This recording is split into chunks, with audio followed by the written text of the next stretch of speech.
ఓం సాయిరామ్. సాయి భక్తులందరికీ నమస్కారం అండి. అందరూ ఎలా ఉన్నారు ఫ్రెండ్స్? మన సాయినాథుని దయ వల్ల అందరూ బాగుండాలని మనస్ఫూర్తిగా కోరుకుంటూ ఈరోజు ఈ వీడియోనైతే స్టార్ట్ చేస్తున్నాను. ఇక ఈరోజు వీడియోలో బాబాగారు ఎలాంటి సందేశాన్ని తీసుకొచ్చారంటే, తల్లి, నీకు బాగా ఇష్టమైన వారిని తలుచుకొని వీటిలో ఒకటి తాకమ్మా. నీ కోసంగా వాళ్ళు ఏమనుకుంటున్నారో, నీ కోసం ఏముందో స్వయంగా నీ తండ్రి మాటల్లోనే తెలుసుకో అని బాబాగారితో చెప్తున్నారండి. ఈరోజు బాబాగారు మన ముందు 3 పువ్వులనైతే ఉంచారు ఫ్రెండ్స్. ఈ మూడిటిలో మీకు నచ్చిన వారిని తలుచుకొని ఒక నెంబర్నైతే చూస్ చేసుకోండి. ఇక మీకోసంగా ఏముందో, వాళ్ళు మీ గురించి ఏమనుకుంటున్నారో, ఇలా ప్రతిదీ కూడా స్వయంగా మన సాయి తండ్రి మాటల్లోనే విందామండి. బాబాగారు ఏం చెప్పినా సరే మనం సంతోషంగా, హాయిగా, ప్రశాంతంగా ఉండడానికే చెబుతారు కాబట్టి బాబాగారు చెప్పే ప్రతి మాటని కూడా నిర్లక్ష్యంగా తట్టిపారేయకుండా, కొట్టివేయకుండా జాగ్రత్తగా వింటే అన్నీ అర్థమవుతాయి. అసలు ఈ సందేశం మనకంటే ఎందుకు పడింది, బాబాగారు ఎందుకు ఇది వినిపిస్తున్నారో, ఇలా అన్నీ కూడా బాబాగారు మనకు చాలా చక్కగా అయితే చెబుతూ ఉంటారు. కాబట్టి ఏమాత్రం నిర్లక్ష్యం చేయకుండా, అలక్ష్యం చేయకుండా బాబాగారి సందేశం అయితే విందామా? ఒక్కసారిగా బాబాగారిని తలుచుకొని ఓం సాయిరామ్ అని చెప్పి అనుకొని మీకు ఇష్టమైన వ్యక్తిని తలుచుకొని ఒక పువ్వుని తాకండి. ఏ నెంబర్ పువ్వునైతే మీరు తాకుతారో ఇక మీ గురించి ఇప్పుడే మన బాబాగారి మాటల్లోనే తెలుసుకుందాం. తలుచుకున్నారా ఫ్రెండ్స్? బాబాగారిని తలుచుకొని వీటిలో ఒకటైతే తలుచుకున్నారా? ఇక బాబాగారు ఏం చెప్పబోతున్నారో ఇప్పుడు మనం స్వయంగా తెలుసుకుందాం. ముందు మొదటిది అంటే 1వ నెంబర్ పువ్వు తాకిన వాళ్ళకి బాబాగారు ఏం చెప్పబోతున్నారో మనం ఇప్పుడు విందామా? బాబాగారు ఏం చెప్తున్నారు అంటే, బిడ్డా, నీ బాబా చెప్పేది శ్రద్ధగా వినమ్మా. నువ్వు నన్ను నమ్మి ఈ మొదటి నెంబర్ పువ్వుని నువ్వు ఎంచుకున్నావు కదా, అయితే విను. నీ గురించి ఎలాంటి అయోమయం లేదు. ఇంకా వాళ్ళ మనసులో కూడా ఇలా అనుకుంటూ ఉంటారు, నువ్వు చాలా మంచి వ్యక్తి అని. నువ్వు ఎవరి గురించి అయితే తలుచుకొని ఈ మొదటి నెంబర్ని చూస్ చేసుకున్నావో, ఇది వింటున్నావో, వారు నీ గురించి మంచి ఆలోచనలతోనే ఉంటారు తల్లి. మంచిగానే ఆలోచిస్తున్నారు అని అనుకుంటున్నావు, మంచిగా నడుస్తావని అనుకుంటున్నావు. నువ్వు ఒక పాజిటివ్ మైండ్ సెట్ అంటే ఒక అనుకూలమైన ఆలోచన శక్తితో ఉంటావు, అలానే భావిస్తూ ఉంటారు.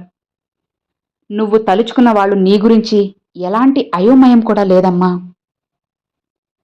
నీకు ఆనందంగా ఉండడం ఇష్టం, ఆనందంగా స్నేహితులతో సమయం గడపడం ఇష్టం. నువ్వు చాలా ప్రాక్టికల్గా ఉండే వ్యక్తివి కూడా. ఊహల్లో కలల్లో బ్రతకడం కాదు, నిజ జీవితంలో బ్రతకడం, ఇది నువ్వు చాలా ఇష్టపడతావు. ఏదైనా సరే నువ్వు అనుకున్నది అలానే చేసి చూపించేస్తావు, అందులో ముందుగా ఉంటావు. కాబట్టి నువ్వు అనుకున్న వ్యక్తి నిన్ను చాలా అంటే చాలా ఆత్మవిశ్వాసంతో ఉన్న వ్యక్తిగా అయితే చూస్తున్నారు. ఇక వాళ్ళు నీ గురించి ఇంకా ఏం ఆలోచిస్తున్నారో తెలుసా? ఈ వ్యక్తి నీ గురించి ఒక అభిప్రాయం కూడా ఊహించుకుంటున్నారు. నువ్వు పూర్తిగా తనలాంటి వ్యక్తివే అని. ఒక్క మాటలో చెప్పాలి అంటే, నిన్ను చూసినప్పుడు వాళ్ళని వాళ్ళు అద్దంలో చూసుకుంటున్నట్లుగా అనిపిస్తుంది అని. నా జీవితంలో కూడా ఇలా చాలా విషయాలు ఒకేలా ఉన్నాయని వాళ్ళు అనుకుంటున్నారు. అంటే నువ్వు మోసపోయినట్లే నేను మోసపోయాను. ఇతరులు నువ్వు ఏవో పనులైతే చేస్తావో ఇక ఆ పనులే చేస్తావు, ఇలా వాళ్ళు అనుకుంటూ ఉన్నారు తల్లి. ఎక్కడ చూసినా సరే మా ఇద్దరికి ఒకేలా ఉన్నాయి అని వాళ్ళకి అనిపిస్తుంది. ఇతరుల కోసం మీరు ఎంత చేసినా కూడా మీకు ఏమీ కూడా రాలేదని వాళ్ళు అనుకుంటున్నారు. అంటే మీరు చేసింది బదులు అక్కడ ఏమీ రాలేదని కూడా వాళ్ళు అర్థం చేసుకుంటున్నారమ్మా. ప్రతి వ్యక్తి లైఫ్లో ఒక బాధ అనేది ఖచ్చితంగా ఉంటుంది. ఇక ఆ బాధ గురించి ఎప్పుడూ కూడా మాట్లాడతారు. కానీ నువ్వు నీ బాధల్ని పూర్తిగా మరిచి మంచి లైఫ్ గడపాలని ఆలోచిస్తున్నావు. నువ్వు ఒంటరిగా ఉన్నా లోపల మాత్రం చాలానే బాధపడుతున్నావు. పైకి నవ్వుతూ కనిపిస్తున్నావు, ఆ ముఖంలో బాధ బయటికి కనపడనివ్వకుండా ఉంటావని వాళ్ళు అనుకుంటున్నారు. నీ గతమంతా మంచిది కాదు, నీ జీవితంలో విషయాలంత బాలేవు. అయినా కూడా నువ్వు ఎక్కువగా ఎవ్వరికీ కూడా కంప్లైంట్ అనేది చేయవు. ఈ విషయాన్ని వాళ్ళు గమనించారు. నువ్వు పూర్తిగా తనలాంటి వ్యక్తిత్వం ఉన్నవాళ్ళవేనని వాళ్ళు అనుకుంటున్నారు. బిడ్డా, ఇక్కడ ప్రేమని చెప్పను కానీ ఒక ఇష్టమైన ప్రేమ, ఇష్టమైన స్నేహం కనిపిస్తుంది. ఆప్యాయత ఉంది, అనురాగం, అభిమానం అంతా స్పష్టంగా ఉంది. ఇలా నీ గురించి ఆలోచించినప్పుడు ఈ వ్యక్తి కూడా నాలాంటి వారిలా ఉన్నారే అని అనుకుంటూ ఉన్నారు. నువ్వు పూర్తిగా తనలాంటి వ్యక్తిత్వం ఉన్న వ్యక్తివని గ్రహించినప్పుడు నేను మోసం చేసినట్లు, నన్ను మోసం చేసినట్లు ఎవరిని నేను మోసం చేయలేదు కదా, వీరు కూడా అంతే ఎవరిని మోసం చేయలేదని అనుకుంటున్నారు. అంటే ఊరంతా తిరగడం కానీ, ఎలా పడితే అలా గడపడం కానీ ఇష్టముండదు. ఎక్కడైనా ఒక చోటికి వెళ్ళాలంటే ఇష్టపడతావు. అది పుణ్యతీర్థమైనా, ప్రశాంతంగా ఉన్న చోటికైనా నువ్వు ఎక్కువగా వెళ్ళడానికి ఇష్టపడతావని వాళ్ళు నీలో గమనించారు. ఈ సమయంలో నువ్వు ప్రేమకి అంతగా ప్రాధాన్యత అనేది ఇవ్వవు. ఎందుకంటే గతంలో నీ ప్రేమ జీవితం అంత బాలేదు కాబట్టి. ఈ విషయాన్ని వాళ్ళతో నువ్వు పంచుకొని ఉండొచ్చు, లేదా పంచుకోకపోయి ఉండొచ్చు కూడా. కానీ వాళ్ళు నిన్ను చూసినప్పుడు ఈ వ్యక్తి నాలాంటి వ్యక్తి అనే ఒక ఆలోచనలో వాళ్ళు ఉండిపోయారు. నాలానే ఉన్నారు అని అనుకుంటున్నారు. నీ ప్రతిబింబంలాగా ఉన్నారు అని వాళ్ళు అనుకుంటున్నారు. నువ్వు కోరుకున్న వ్యక్తి నీ గురించి అయితే చాలా గొప్పగా అనుకుంటూ ఉన్నారు. చాలా గొప్పగా ఆలోచిస్తున్నారు. నా జీవితంలో నేను ఎలా అయితే ఉన్నానో, నా జీవితంలో ఎలాంటి సంఘటనలు అయితే జరిగాయో అలానే వీరి జీవితంలో కూడా జరిగాయని, అసలు ఒక రకంగా చెప్పుకోవాలంటే నేను నువ్వు, నా జీవితం నీ జీవితం ఒకటే అని కూడా వాళ్ళు అభిప్రాయపడ్డారు. అందుకే నీ మీద ఒక తెలియని అభిమానం, నిజమైన అభిమానం అనేది నీ మనసులో ఉన్న కోరుకున్న వ్యక్తి నీ గురించి అనుకుంటున్నారమ్మా. అవును తల్లి, ఇది అక్షర సత్యం అని బాబాగారు మొదటి పువ్వు తాకిన వరకైతే చెప్పారండి. ఇది మీకు నచ్చింది అని అనుకుంటున్నాను. ఇక రెండో పువ్వు తాకిన వాళ్ళు, మీకు ఇష్టమైన వారిని ఎవరినైతే తలుచుకొని మీరు ఇది తాకారో వాళ్ళకేం చెప్తున్నారు అంటే, బిడ్డ, వాస్తవానికి నీ కుటుంబానికి చాలా విలువ ఇస్తావు. నువ్వు కానీ నీ యొక్క నువ్వు తలుచుకున్న వ్యక్తి నీ కుటుంబంలో వ్యక్తి. నీ కుటుంబంలో వ్యక్తి కాబట్టే నీ ప్రేమ, అభిమానం నువ్వంటే ఎంతో ప్రీతికరం. నువ్వు తలుచుకున్న వ్యక్తికి ఉంటుంది అంటే అది నీ తల్లి కావచ్చు, తండ్రి కావచ్చు, లేదా మీ అన్న, తమ్ముడు, అక్క, చెల్లెళ్ళు, ఇలా నీ ఇంట్లో రక్త సంబంధికులు ఎవరైనా కావచ్చు. వారికి నువ్వంటే ఎంత ప్రేమో నీకు కూడా వారంటే అంతే ఇష్టం. కానీ నీ మనసులో ఒక అనుమానం అనేది మెదులుతుంది కదా. నేను ఇష్టపడిన వ్యక్తిని, ఎవరైతే నా గురించి నేను ఇష్టపడిన వ్యక్తిని తెలుసుకుంటే నాకు వారు దగ్గర చేస్తారా, నా కుటుంబం ఒప్పుకుంటుందా, నా ఇంట్లో ఉన్న ఆ వ్యక్తి ఒప్పుకుంటారా అని నువ్వు చాలా భయపడుతున్నావు, ఇబ్బంది పడుతున్నావు. కానీ ఒక్కటి గుర్తుపెట్టుకోమ్మా, నువ్వు ఎవరినైతే తలుచుకొని ఇది తాకావో వారు నీ కుటుంబ సభ్యులు. వారు నీ గురించి ఇలా అనుకుంటూ ఉన్నారు, నా యొక్క కుటుంబ సభ్యురాలైనా, నా యొక్క కుటుంబ సభ్యులైనా ఆ వ్యక్తి నా ఇంట్లో వ్యక్తి, నా బిడ్డ కావచ్చు, అలానే నా యొక్క చెల్లి కావచ్చు, మా అక్క కావచ్చు, ఎవరైనా సరే, ఎవరైనా అయి ఉండొచ్చు. వారు నీ గురించి ఏమనుకుంటున్నారంటే,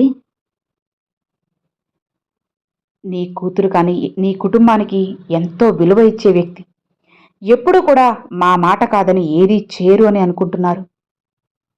మా మాట కాదని ఒక గీత కూడా దాటరు అని వాళ్ళు అనుకుంటున్నారు. ఒక్క నిర్ణయం కూడా మాకు చెప్పకుండా తీసుకోరు, మాకు అంత విలువ ఇస్తారు. ఖచ్చితంగా మేము కళ్ళు మూసుకొని నమ్మచ్చు, మా ఇంట్లో వ్యక్తిని కాబట్టి వారు నీ గురించి ఎంతగానో నమ్మకంగా ఉన్నారమ్మా. ఆ నమ్మకాన్ని ఖచ్చితంగా నువ్వు ఏదైనా కారణాల వల్ల బెడిసికొట్టి, ఏదైనా సరే కారణాల వల్ల మితిమీరినా ఏదైనా సరే కారణాల వల్ల నువ్వు వాళ్ళ నమ్మకాన్ని కొల్లగొడితే మాత్రం వాళ్ళు చాలా బాధపడతారు.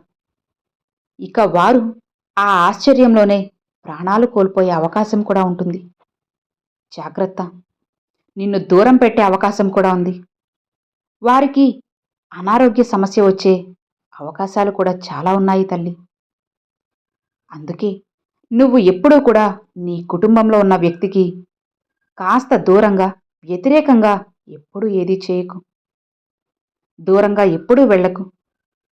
నువ్వు ఏదైనా సరే ఒక వ్యక్తి ఇష్టమైనా ఆ వ్యక్తితో నువ్వు సంతోషంగా, భాగస్వామ్యంగా పెళ్లి చేసుకుని గడపాలన్నా సరే ఖచ్చితంగా నీ కుటుంబ సభ్యులైనా అలానే నీ మనసులో ఉన్న ఆ వ్యక్తికి నచ్చి ఒప్పించే అప్పుడు నువ్వు భాగస్వామిని స్వీకరించాలి. అర్థమవుతుంది కదా? బిడ్డా ఇలా చూడు, ను- ఎవరైనా సరే నువ్వు తమ్ముడవి కావచ్చు, లేదా అన్నవి కావచ్చు, బిడ్డవి కావచ్చు, లేదా కూతురివి కూడా కావచ్చు. ఎవరైనా సరే ఖచ్చితంగా నీ కుటుంబ సభ్యులకు వ్యతిరేకంగా మాత్రం ఎప్పుడూ ఏదీ చేయకు. ఎందుకంటే నీ మీద నీ కుటుంబ సభ్యులు అంతగా ప్రేమాభిమానాలు అనేటివి పెంచుకొని ఉన్నారు. ఎలాంటి అనుమానం లేకుండా వాళ్ళు నీపై పెట్టుకో ఉన్నారు. నిన్ను దూరం చేసుకుంటారా, వాళ్ళు దూరం అవుతారా అనేది పక్కన పెడితే వారి మనసు విరిగిపోతుందమ్మా. అవమానం అనేది వారు చవి చూస్తారు, అది తట్టుకోలేరు. కాబట్టి ఆ పరిస్థితి ఎప్పటికీ కూడా నువ్వు వాళ్ళకి తీసుకురావద్దు. వాళ్ళ నమ్మకాన్ని ఎప్పటికీ కూడా వమ్ము చేయొద్దమ్మా. ఇది నీ బాబా నీకు అందిస్తున్న ఒక హెచ్చరికగా తీసుకో. నీకు నీ ఇష్టమైన వ్యక్తికి, నీ కుటుంబ సభ్యులకు నీకు ఉన్న అనుబంధానికి గల ఒక ప్రతీక. ఇది గుర్తు పెట్టుకుని నడువు తల్లి అని బాబాగారు రెండవ పువ్వు తాకిన వరకైతే చెప్పారండి. ఇది కూడా మీకు నచ్చింది అని అనుకుంటున్నాను. ఇక చివరిగా మూడవ పువ్వు. మీరు ఎవరి గురించైతే అనుకుని ఈ పువ్వుని తాకారో బాబాగారు ఏం చెప్తున్నారు అంటే, బిడ్డా నువ్వు ఓ వ్యక్తిని మనసులో తలుచుకొని ఇది తాకావు కదా, నీ గురించి నువ్వంటే ఎంతో ఇష్టమైన వ్యక్తి ఆ వ్యక్తి. నీ గురించి నిన్ను ఆ వ్యక్తితో జతగా ఉండాలి, జీవితాంతం కూడా సంతోషంగా జీవించాలి అని నువ్వు రాత్రింబవళ్ళు నీ గురించి ఆలోచిస్తూ ఉన్నారు. నువ్వు తన జీవితంలో లేకపోతే తన జీవితం ఏమైపోతుందో అన్న అని వాళ్ళు ఆలోచిస్తూ వాళ్ళు నీ గురించే బాధపడుతున్నారు. కాబట్టి నీ గురించే తల్లి వాళ్ళ ఆలోచనలన్నీ. బహుశా నిన్ను ఇష్టపడేవారు కావచ్చు, నీ స్నేహితులు కావచ్చు, నీ బంధువులు కావచ్చు, ఎవరైనా సరే. నీకు నువ్వు కూడా ఇష్టపడే వ్యక్తి కూడా అయ్యుండొచ్చు. ఖచ్చితంగా ఆ వ్యక్తి నిన్ను తన జీవితంలోకి స్వాగతించేందుకు స్వీకరిస్తున్నారు. స్వీకరించాలి అని ఆశపడుతున్నారు కూడా. ఇక మీ ఇద్దరూ సంతోషంగా ఉండి ఊహల్లో కూడా ఉన్నారు. ఏదైనా సరే మీకోసం ఏదైనా చేయాలి అని వాళ్ళు ఒక ఆతృతతో ఉన్నారు. నీకోసం ప్రేమించడానికి కాదు కదా, జీవితాంతం నీతో బ్రతకాలని, తోడు నీడగా ఉండాలి అని వాళ్ళు ఆశపడుతూ కోరుకుంటున్నారు. రాత్రింబవళ్ళు నీ గురించి ఆలోచిస్తూ ఆ వ్యక్తి నీ గురించి ఏమనుకుంటున్నారో తెలుసా అమ్మా? ఇలాంటి వ్యక్తిని నేను ఎంచుకున్నాను, నా జీవితంలోకి ఈ వ్యక్తి రావడం వల్ల నేను కన్న కలలన్నీ కూడా నిజమవుతాయి అన్న విషయం తనలో తాను అనుకుంటున్నారు. నీ రాక వల్ల ఒక శక్తి వస్తుంది, వారికి ఒక అదృష్టం కలిసి వస్తుందని వాళ్ళు అనుకుంటున్నారు. నీ రాక వల్ల వారి జీవితంలో వెలుగు నింపుతుంది అని కూడా వాళ్ళు అనుకుంటున్నారమ్మా. ఇక్కడ ఏ వ్యక్తినైతే నువ్వు తలుచుకుంటున్నావో ఆ వ్యక్తి నీకు ఎట్టి పరిస్థితుల్లో కూడా దూరం కాకూడదు అని భావిస్తున్నారు. జీవితాంతం కూడా వాళ్ళు నీతోనే ఉండాలని కోరుకుంటున్నారు. నువ్వు తన అదృష్టం గల వ్యక్తి అని అనుకుంటున్నారు. చాలా లక్కీ పర్సన్ అని అనుకుంటున్నారు. ఒక అదృష్టపు వ్యక్తిగా వాళ్ళు నిన్ను భావిస్తున్నారు. నీ రాక వల్ల వాళ్ళ జీవితమే మారిపోతుంది, మంచిగా ఉంటుంది. అలాంటి ప్రేమ కోరుకుంటున్నారమ్మా. ఒక మొక్కకి నీళ్లు పోస్తే అది పెరిగి పెరిగి పెద్దదవుతుంది కదా, అలా నువ్వు లేని జీవితం వాళ్ళకి అస్సలు నచ్చడం లేదు. వాళ్ళు అసలు ఊహించుకోలేకపోతున్నారు కూడా. నువ్వు లేకపోతే ఏదీ మంచిగా అనిపించడం లేదు. నువ్వు లేకపోతే నేను ఈ ప్రపంచంలో ఒంటరిని అన్న భావనతో వాళ్ళు ఉన్నారు. నువ్వు లేకపోతే వాళ్ళ సమయం ఏం చేస్తూ ఉండేవాళ్ళం, ఏం చేయాలి అని భయపడిపోతున్నారు, బాధపడుతున్నారు. ఎలా అయినా సరే నిన్ను వాళ్ళ జీవితంలోకి ఆహ్వానించాలి అని వాళ్ళు నిర్ణయం తీసేసుకుంటున్నారు. అప్పుడే ఆనందంగా ఉంటారని అనుకుంటున్నారు. రోజూ నీ గురించే కలలు కంటూ జన్మ జన్మల బంధమని నీ గురించి ఎంతగానో మంచిగా తలుస్తూ ఉన్నారు. బిడ్డా, అది ఇప్పుడు నీకు స్నేహం అనిపించినా సరే ఖచ్చితంగా ప్రేమ అని వాళ్ళు భావిస్తున్నారు. నీలో కూడా ప్రేమ ఉంటే ఖచ్చితంగా ఆ బంధం నిజమని నువ్వు నమ్మితే ఒక్కటవ్వాలని వాళ్ళు ఆశపడుతున్నారు. సో ఇది అండి, 3వ నంబర్ పువ్వు తాకిన వాళ్ళకి బాబాగారు ఇలా చెప్పారన్నమాట. ఇది కూడా మీకు ఎంతో బాగా నచ్చింది అని అనుకుంటున్నాను. మరి ఈ మూడిటిలో మీరు ఏ నంబర్ పువ్వు చూస్ చేసుకున్నది నాకు తప్పకుండా కామెంట్లు అయితే షేర్ చేసుకోండి. అలానే ఓం సాయిరామ్ అని కూడా కామెంట్లు అయితే షేర్ చేసుకోండి ఫ్రెండ్స్. బాబాగారు మీకోసంగా తీసుకొచ్చిన ఈ సందేశం మీకు ఎలా అనిపించింది అనేది నాకు తప్పకుండా కామెంట్ సెక్షన్లో అయితే షేర్ చేసుకోండి. ఈ వీడియో నచ్చినట్లయితే ఒక చిన్న లైక్ చేయండి. మరికొంతమంది సాయి భక్తులకు షేర్ చేయండి. ఫస్ట్గా మన ఛానల్ చూసేవాళ్ళు సబ్స్క్రైబ్ చేసి సపోర్ట్ చేయండి friends. Thanks for watching. Om Sairam.